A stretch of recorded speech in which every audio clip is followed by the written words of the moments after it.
ha tenido la gentileza de acercarse hasta nuestro estudio.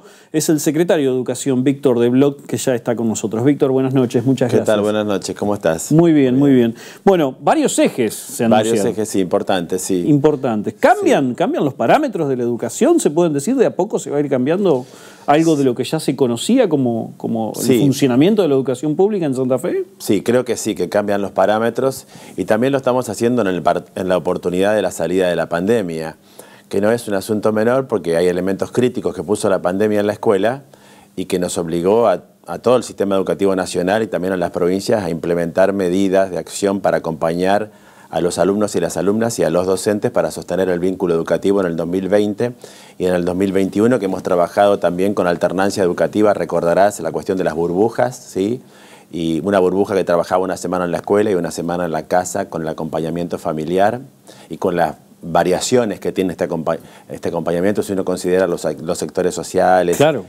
Sí, claro, pero fue una experiencia muy importante, muy fuerte, muy intensa, que fue habilitando algunas modificaciones que estamos proponiendo, que estamos desarrollando, pero que de alguna manera estaban incorporadas en la línea que incorporamos en enero del 2020, cuando lanzamos con el gobernador, el ministro nacional de entonces, que era Nicolás Trota, y la ministra de Educación, lanzamos la línea Todas las chicas y todos los chicos en la escuela aprendiendo. No estábamos en pandemia y nosotros ya fuimos por ese objetivo, de que un gesto de calidad de la educación tiene que ver con que todos estén adentro, permaneciendo con aprendizajes significativos en la escuela.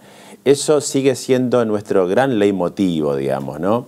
Y ahora se produjo ayer la firma del convenio bilateral. El gobernador de la provincia, Omar Perotti, estuvo en Buenos Aires en el Palacio Pisurno con el ministro Persic y la ministra Cantero y firmaron el convenio para empezar la primera etapa de la jornada extendida.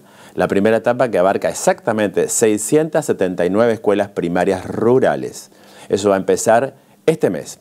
¿Qué están haciendo los directores en este momento? Los directores que tuvimos reuniones con los delegados regionales, con los supervisores, y con todos los directores de estas 679 escuelas tuvimos reuniones en distintos lugares de la provincia, la mayoría presenciales, casi todas fueron presenciales, y tienen las orientaciones para empezar. ¿Empezar qué? Haciendo qué cosas. Esta semana convocan a los maestros, o sea, a los docentes de la escuela, para ofrecer las horas.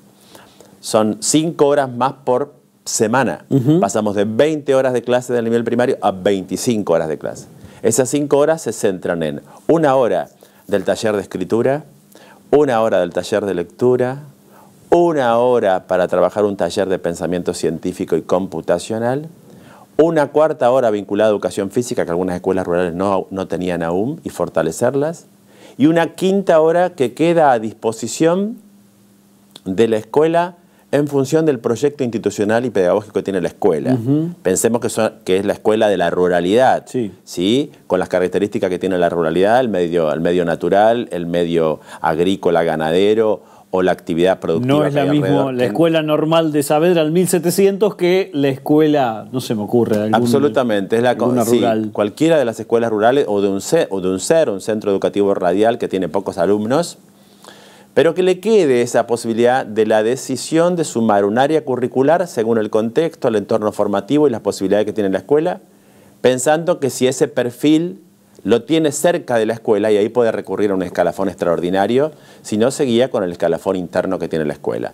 Ese ofrecimiento de horas está haciendo esta semana y la semana que viene, de tal manera que cuando ya estemos en la tercera y cuarta semana, esto se empiece a implementar, previa comunicación a los alumnos y previa comunicación a las familias, a los padres, porque se quedarían 40 minutos más en la jornada y eso significa algunos cambios en el desplazamiento, en la ida y venida para retirar a los alumnos de la escuela, pensando que hay algunos kilómetros de distancia a veces entre la escuela rural y la sede donde vive. Estamos hablando de mediados de agosto, la concreción Claro, la concreción, sí, la implementación concreta ya en septiembre, todas estas escuelas en marcha y ya pensando en una segunda etapa, ¿sí? En una segunda etapa de escuelas de pequeños pueblos y de ciudades pequeñas, para una tercera etapa para las escuelas más grandes, de mucha matrícula, en zonas mucho más urbanizadas, donde hay otras complejidades, el transporte, los doble turno, los edificios que se ocupan en turno mañana, turno tarde y turno noche, es otra complejidad. Fíjate porque los edificios de las escuelas rurales se ocupan solamente en un turno.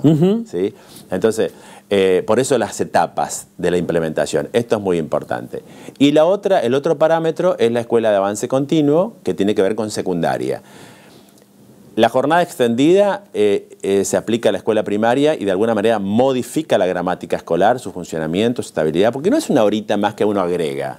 Es una hora que está decidida, taller de escritura, taller de lectura, pensamiento científico, pensamiento computacional, educación física y la definición institucional que hace la escuela, apunta a fortalecer toda la enseñanza y el aprendizaje de la primaria. Algo parecido pasa en secundaria, pero con otra línea. Vamos a trabajar sobre el régimen académico, particularmente el régimen evaluativo y la condición de la repitencia. El punto de partida es este.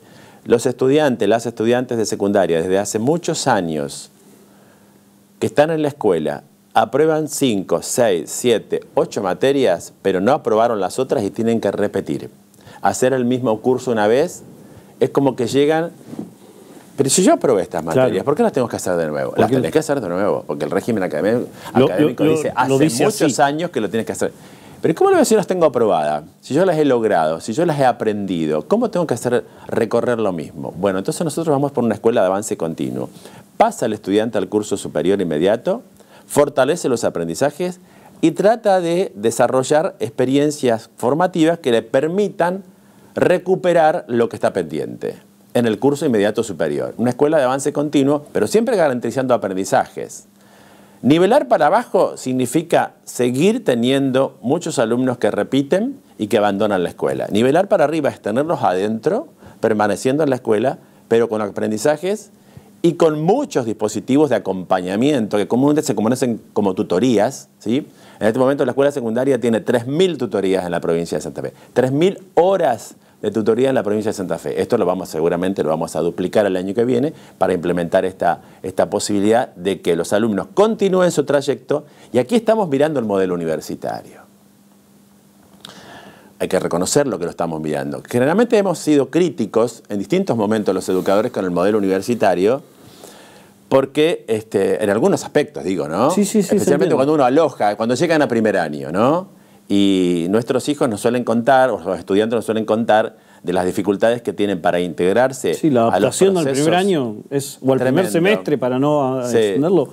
La adaptación es muy difícil. Iba a utilizar la palabra violento, no sé si es lo ideal, bueno, pero es como impactante. Es como impactante. Algunos académicos le llaman violencia simbólica, digamos, ¿no? La violencia de los saberes que te exigen y que no los tenés. Exacto. Que son como punto de partida para avanzar en los cursados de las materias específicas o materias generales que hay en el primer año.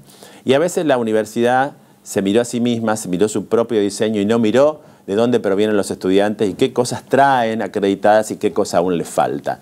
Entonces hay que hacer un trabajo de articulación más fuerte con la universidad. Por eso es importante esa reunión que tuvimos hace un mes con la ministra y parte del gabinete, que convocamos a todos los rectores y referentes o delegados que quería mandar la universidad, de todas las universidades públicas santafesinas y privadas, y conversamos 3-4 horas sobre esto, cómo mejorar la articulación, cómo la universidad puede bajar en este año a la escuela secundaria, a los alumnos que están en quinto o que están en sexto de la escuela técnica, y dialogar y conversar, y cómo los alumnos pueden ir a la universidad para mirar cómo son los procesos en la universidad, cómo se organiza una facultad, qué es una facultad, cómo es su edificio, qué entornos formativos tiene, para qué estos laboratorios, para qué estos talleres. Entonces vamos como preparándonos para el ingreso. Familiarizándolos. Sí, y eso no es un tema menor, porque un profesor de universidad que le puede hablar a los estudiantes de quinto y de sexto que van con sus profesores de secundaria y pueden dialogar sobre las características de la oferta formativa, cuáles son las exigencias de ingeniería, qué me cabe esperar a mí como estudiante de secundaria cuando el año que viene esté aquí haciendo química o física o, no sé, durabilidad de los materiales, ¿sí? La materia específica o general. Bueno, ahí hay un trabajo de articulación muy importante que estamos provocando para que se desarrolle en este cuatrimestre en la mayor parte de las escuelas secundarias de la provincia en relación con las universidades que tienen más cerca. El sistema universitario santafesino es muy completo, muy amplio, está bastante descentralizado, y también los institutos superiores de la provincia también. Entonces, En la universidad, en el nivel superior, también santafesino, los estudiantes no tienen repitencia, tampoco la tienen en primaria, tampoco la tienen en inicial. Alguna vez existió en la primaria, ya no hay más. Sí, claro. El único modelo que persiste con la repitencia es la secundaria, con un sujeto complejo que está atravesando sus propias crisis, las problemáticas de la identidad, hacerse cargo de la transformación de su cuerpo, del pensamiento que vuela, en lo creativo, ¿no? El cuestionamiento al mundo adulto que también hacen los adolescentes. Tenemos una subjetividad compleja y le ponemos la exigencia de la repitencia. No importa si aprobaste 5, 6, 7, tenés que hacerlas de nuevo. Es un sinsentido pedagógico y es probablemente un acto institucional injusto. ¿Por qué las tengo que hacer de nuevo si yo las aprobé? Entonces, vamos por el avance continuo. Pasamos de curso, pero estas 3 materias o 4 que vos estabas flojo, tuviste dificultades, no pudiste obtenerlo, vamos a trabajarla para fortalecerlas con tutoría y tenés el año para equiparar los resultados que te permitan seguir. Porque igual, llegar a quinto o llegar a sexto de la escuela técnica es siempre asegurándose que los aprendizajes estén logrados y aprobadas todas las materias para obtener el título. ¿Este modelo que planteas, Víctor, ya se ocupa en alguna provincia argentina o Santa Fe va a ser la primera que despliegue esta situación? El lunes nos visitaron funcionarios nacionales del Ministerio de Educación de la Nación y ellos dijeron, Santa Fe va a ser la punta de lanza de estas experiencias, pero evidentemente también estamos escuchando que hay otras provincias, La Rioja, La Pampa, hay otras provincias que están en procesos parecidos y probablemente algunas se animen también al ver que Santa Fe lo hace. Santa Fe es una provincia con una larga tradición educativa, que tiene muchos académicos importantes, que ha dado al país académicos que publican libros, hay universidades muy valiosas, el valor de que las universidades públicas son gratuitas, ¿no? Entonces se está mirando esto y ya todos los docentes nos hemos dado cuenta. Yo trabajé mucho tiempo, hasta el 2019, en educación secundaria y en educación superior, pero no importa lo autorreferencial, sino que muchos docentes ya han dicho y saben que la repitencia desalienta, es un freno en la trayectoria escolar continua y además en muchas ocasiones antesala de la deserción, del abandono. Sí, sí, sí. Entonces, vamos para adelante.